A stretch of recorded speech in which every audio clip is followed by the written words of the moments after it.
camera chiusa. A Sant'Andrea, era una famiglia, i piccolini, che aveva una camera in cui si sentiva.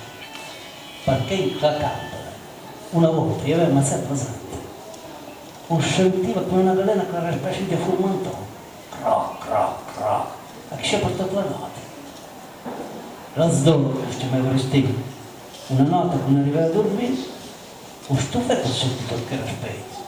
E sta gente solo in terreno e tirate la camicia in un cantone che si sentiva.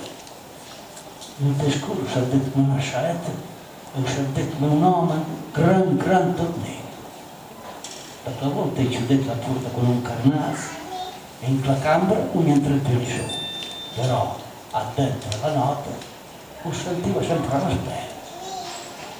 La porta di quella camera chiusa con il carnazzo, la ovesta nel camino. Qui la famiglia neanche si era stretta. Stava tutto in una camera, a lei non entrava mai.